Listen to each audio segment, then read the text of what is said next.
എന്തായാലും ഞാൻ നിങ്ങളെ കാണാതെ പോണ ആളല്ലല്ലോ. ഇന്നലെ ഇന്നും മിനിങ്ങാന്നുമായിട്ട് എത്ര പ്രാവശ്യം നിങ്ങളെ കണ്ട് ലോകത്ത് ആരെങ്കിലും ഇങ്ങനെ കണ്ടിട്ടുണ്ടോ? അല്ല, ഞാൻ ചോദിച്ചത് നിങ്ങളെ കാണുന്നൊരു രസമല്ലേ? നിങ്ങൾ എന്നെ വിമർശിക്കുകയും വേണം.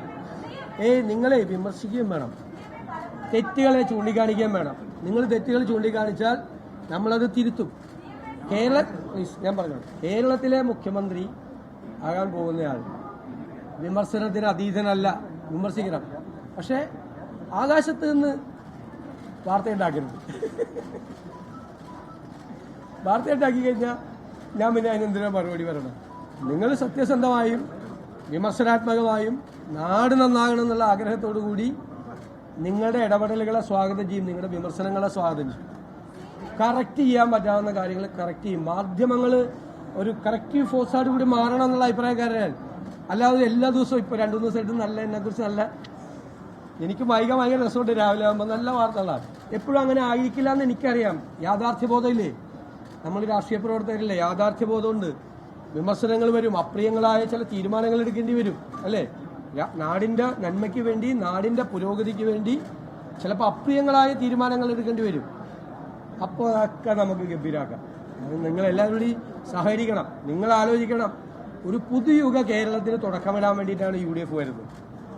അത് ഞങ്ങളുടെ മാത്രം ഉത്തരവാദിത്വമല്ല, നിങ്ങളുടെ കൂടി ഉത്തരവാദിത്വമാണ്, മാധ്യമങ്ങളുടെ കൂടെ ഉത്തരവാദിത്വമാണ്. അപ്പം അത്തരം കാര്യങ്ങളിൽ ഒരു പോസിറ്റീവ് അപ്രോച്ച് നിങ്ങളുടെ ഭാഗത്ത് നിന്ന് ഉണ്ടാകണം. ഞാൻ നിങ്ങളോട് മാത്രമല്ല, മാധ്യമങ്ങളോട് മൊത്തമായിട്ട് ഞാൻ അത് പറയാം. നല്ല കാര്യങ്ങൾ വരുമ്പോൾ നമുക്കതിനെ പ്രോത്സാഹിപ്പിക്കുകയും നല്ല രീതിയിൽ ചെയ്യുകയും ചെയ്യാം. തെറ്റായ കാര്യങ്ങൾ വരുമ്പോൾ നിങ്ങൾ വിമർശിച്ചാൽ എന്താ, അത് വേണം എന്നുള്ള അഭിപ്രായമാണ് ആ അഭിപ്രായമാണ്. ഞാൻ നെഹ്റുവിയനാണ്, നിങ്ങൾക്ക് അറിയില്ലേ? ഇല്ലേ? നെഹ്റുവിയൻ സോഷ്യലിസ്റ്റാണ് ഞാൻ. കാർട്ടൂണിസ്റ്റ് ശങ്കർ അദ്ദേഹത്തെക്കുറിച്ച് കാർട്ടൂൺ വരയ്ക്കാതെ വിമർശിച്ച് കാർട്ടൂൺ വരയ്ക്കാത്തതിന് പരിഭവം പറഞ്ഞ ആളാണ്. അദ്ദേഹത്തെ ഇഷ്ടപ്പെടുന്ന ഒരാളാണ് ഞാൻ.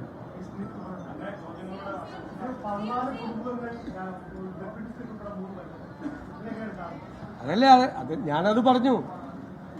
അതൊക്കെ അപ്രീഷിയേറ്റ് ചെയ്യപ്പെടേണ്ട കാര്യങ്ങളല്ലേ. ഞാൻ പറയാം, കുറവുകളുണ്ട്. ഞാനത് സമ്മതിക്കുന്നു, കുറവുകളുണ്ട്. പക്ഷെ ഒരു പാർട്ടിയല്ലേ തീരുമാനം എടുക്കുമ്പോഴുള്ള എങ്ങനെ അതൊക്കെ ഓരോരുത്തരുടെ ശൈലിയാണ്. ഞാൻ അദ്ദേഹത്തിനെതിരെ വിമർശിക്കുന്നത് ഇപ്പം എന്തിനാ? അദ്ദേഹത്തിന്റെ ശൈലി അതാണ്, എന്റെ ശൈലി അതല്ലെന്ന് നിങ്ങൾക്ക് അറിയാമല്ലോ.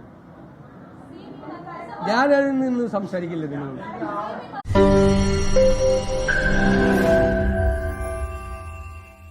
ലോകത്തെവിടെയായാലും ഏത് സമയത്തും 24 വാർത്തകളും ഓഗ്മെന്റഡ് റിയാലിറ്റി പാക്കേജുകളും എക്സ്പ്ലെയിനറുകളും വിശദമായി കാണാൻ ഞങ്ങളുടെ YouTube ചാനൽ നിങ്ങൾക്ക് സബ്സ്ക്രൈബ് ചെയ്യാം.